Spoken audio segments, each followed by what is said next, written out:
Selamat pagi, saudara-saudara, bapak-bapak dan ibu-ibu. Selamat berjumpa kembali dalam renungan harian Gereja Toraja Jemaat Marendeng di Sangatta. Mengawali aktivitas kita hari ini, kita akan bersama-sama mendasarkan seluruh kegiatan dan aktivitas kita pada perenungan firman Tuhan. Untuk membaca dan merenungkan firman Tuhan, saudara-saudara, mari kita berdoa.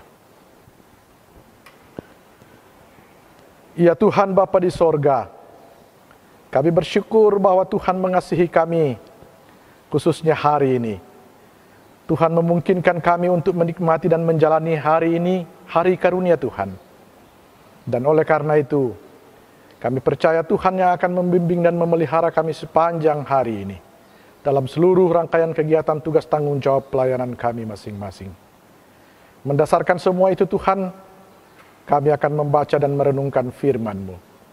Ya Allah Roh Kudus, kuasai kami, terangi hati pikiran kami, karuniakan hikmat bagi kami ya Tuhan, sehingga kami boleh mengerti, memahami dengan baik dan benar firman Tuhan. Berfirmanlah ya Allah, kami anak-anak-Mu telah bersedia untuk mendengar firman kebenaran-Mu. Di dalam Yesus Kristus, Tuhan dan Juru Selamat kami berdoa kepada Allah Bapa di sorga. Amin. Kita membaca firman Tuhan dari kitab Mazmur pasal 99, ayat yang ke-6 sampai ayat yang ke-9. Mazmur pasal 99, ayat yang ke-6 sampai ayat yang ke-9, firman Tuhan. Musa dan Harun di antara imam-imamnya, dan Samuel di antara orang-orang yang menyerukan namanya. Mereka berseru kepada Tuhan, dan Ia menjawab mereka. Dalam tiang awan Ia berbicara kepada mereka. Mereka telah berpegang pada peringatan-peringatannya dan ketetapan yang diberikannya kepada mereka. Tuhan Allah kami, Engkau telah menjawab mereka. Engkau Allah yang mengampuni bagi mereka, tetapi yang membalas perbuatan-perbuatan mereka. Tinggikanlah Tuhan Allah kita, dan sujudlah menyembah di hadapan gunungnya yang kudus, sebab kuduslah Tuhan Allah kita. Amin. Firman Tuhan. Yang berbahagia adalah setiap orang yang mendengar firman Tuhan dan memelihara di dalam sepanjang hidupnya.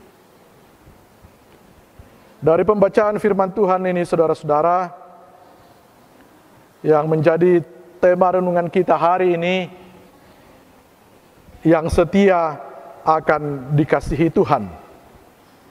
Yang setia akan dikasihi Tuhan. Semua orang pasti menginginkan selalu dikasihi Tuhan. Tentunya setiap orang berharap bagaimana supaya hidupnya, supaya kehidupannya selalu berkelimpahan dengan kasih Tuhan. Itu hal mendasar dan itu merupakan harapan setiap orang. Tetapi pertanyaan yang muncul saudara-saudara adalah bagaimana supaya kita bisa mendapatkan kasih setia Tuhan itu. Bagaimana supaya hidup kita ini dipenuhi oleh kasih Tuhan. Karena tidak jarang saudara-saudara yang terlihat adalah kita berharap dikasihi Tuhan. Tetapi pertanyaan yang muncul adalah apakah kita juga sungguh mengasihi Tuhan? Tentu ini hal yang sangat mendasar untuk kita renungkan bersama-sama. Kalau orang Toraja mengatakan, yang terkait dengan itu, ada peribahasa orang Toraja mengatakan, lamorai mendio tapi mataku marandang. Dia mau mandi tetapi takut basah, tidak mau basah. Peribahasa ini juga mau mengatakan sehubungan dengan pertanyaan mendasar tadi adalah Bagaimana kita bisa mendapatkan kasih Tuhan kalau kita tidak mengasihi Tuhan? Bagaimana kita memperoleh kasih setia Tuhan itu dalam kehidupan kita? Pemazmur dalam pembacaan kita mengungkap apa yang harus kita lakukan supaya kita bisa mendapatkan kasih setia Tuhan itu. Pemazmur mengangkat 3 tokoh dalam kehidupan Israel. Tokoh Musa, Harun, dan Samuel. Kita tahu saudara-saudara, Musa dan Harun adalah orang yang memimpin umat Israel keluar dari tanah Mesir. Dan bagaimana Musa yang didampingi Harun itu bisa mengemban tugas tanggung jawab itu karena ia setia terhadap apa yang selalu diperintahkan Tuhan kepadanya. Dalam ketidaksetiaan umat Israel, Musa yang didampingi Harun itu tetap setia melakukan apa yang dilakukan, yang diinginkan Tuhan. Diberlakukan dan dilakukan bagi umatnya. Umat Israel, umat pilihannya. Demikian pun dengan Samuel. Ketika Tuhan ingin mengangkat raja atas umat Israel, apa yang diperintahkan Tuhan untuk memilih, secara khusus memilih raja untuk umat Israel itu, dilakukan oleh Samuel dengan setia. Walaupun mungkin dalam hatinya tidak setuju dengan apa yang dilakukan Tuhan, tapi ia dengan setia melakukannya itu. Dari kisah ini saudara-saudara ingin mengatakan bahwa memang hal mendasar supaya kita memperoleh kasih Tuhan, supaya hidup kita ini selalu berlimpah dengan kasih Tuhan adalah soal kesetiaan. Pertanyaan selanjutnya adalah bagaimana kesetiaan itu bisa kita miliki? Bagaimana kita bisa setia dalam kehidupan kita, dalam berbagai kesibukan, tugas, tanggung jawab, dan pekerjaan kita masing-masing. Bagaimana kita setia dalam berbagai penderitaan yang mungkin muncul, kesusahan, pencobaan yang mungkin terjadi dalam kehidupan kita. Pemazmur dalam pembacaan kita mengatakan, dalam pengalaman-pengalaman yang telah dialami oleh umat Israel, secara khusus pengalaman iman yang dilakukan oleh Musa, Harun, dan Samuel, pemazmur tiba pada kesimpulan bahwa untuk bisa sampai kepada hal kesetiaan itu, maka yang perlu dimiliki oleh setiap orang adalah kepercayaan. Kepercayaan dalam pengertian harus selalu beribadah kepada Tuhan, menggantungkan seluruh kehidupan dan hidupnya kepada Tuhan. Pembacaan kita dari ayat ke-9 mengatakan, tinggikanlah Tuhan. Supaya apa? Supaya ia setia dalam kehidupanmu. Karena apa? Karena Allah kita adalah Allah yang setia. Dan oleh karena itu, selayaknya dan seharusnya kita senantiasa beribadah kepadanya. Setia dalam melakukan perintah-perintahnya. Setia dalam melakukan firman-Nya. Dan kemudian ketika kita melakukan kesalahan, dalam pembacaan kita juga mengatakan, maka Tuhan akan mengampuni itu, kesalahan-kesalahan kita, apabila kita datang kepadanya. Jadi modal utama atau modal dasar dari soal kesetiaan itu adalah kepercayaan. Kepercayaan dinyatakan lewat kesungguhan dan keikhlasan dalam beribadah kepada Tuhan. Meninggikan Tuhan dalam kehidupan ini. Menjadikan Tuhan sebagai yang utama dan terutama dalam kehidupan kita. Saudara-saudara yang dikasihi oleh Tuhan, sangat jelas bagi kita apa yang mau dikatakan oleh pemazmur. Bahwa yang setia akan memperoleh kasih Tuhan. Itu berarti saudara-saudara, untuk bisa menikmati kasih Tuhan dalam kehidupan ini, untuk bisa terus-menerus disertai oleh kasih Tuhan dalam kehidupan ini, maka hendaknya kita setia juga kepadanya. Setia dalam melakukan firman-Nya, setia dalam kegiatan-kegiatan yang dikehendakinya, dan menggantungkan sepenuhnya harapan kita, kehidupan kita, mempercayakan seutuhnya kepadanya tentang apa yang akan kita alami dan terjadi dalam kehidupan kita. Bahwa hidup dan mati kita itu ada dalam Tuhan. Kesetiaan telah dinyatakan oleh Kristus dalam mengemban tugas pelayanannya.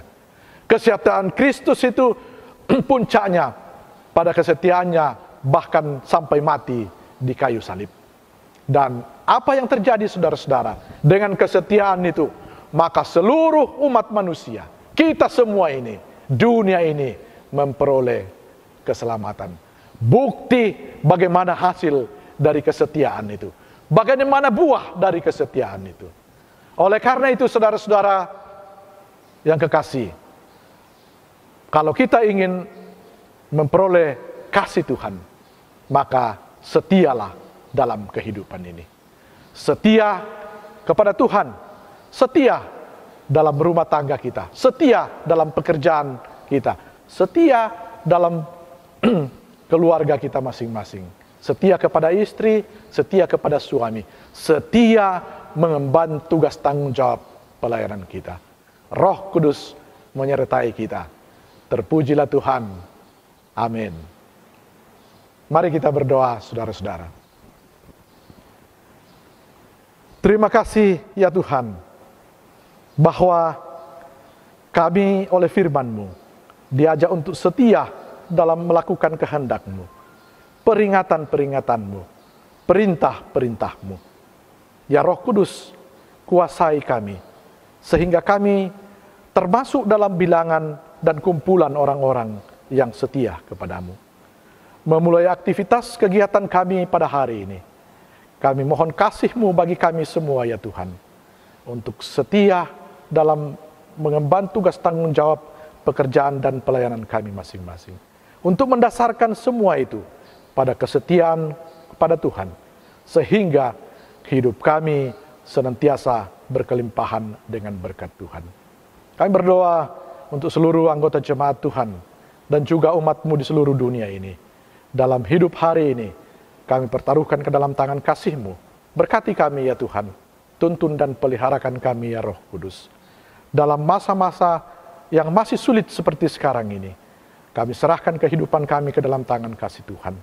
Kiranya kesetiaan kami, kiranya kasih sayang-Mu Tuhan, melimpah dalam kehidupan kami. Dalam masa sulit ini, kami mohon kasih-Mu ya Tuhan.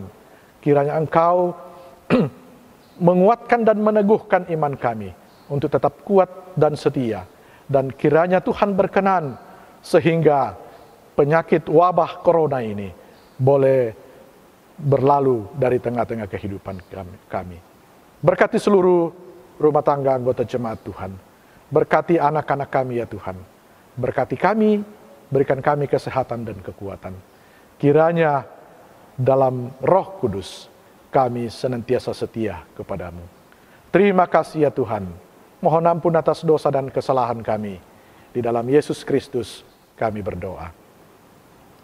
Demikian perenungan firman Tuhan. Kiranya kita tetap setia dalam aktivitas kita hari ini. Dan melalui kesempatan ini saya juga ingin menyampaikan, jaga kesehatan, ikuti protokol kesehatan yang telah disampaikan oleh pemerintah, rajin cuci tangan, pakai masker ketika akan bepergian. Terima kasih dari Gedung Gereja Jemaat Toraja, Gereja Toraja Jemaat Marendeng Sangatta, kami menyampaikan selamat beraktivitas, damai sejahtera bagi kamu sekalian.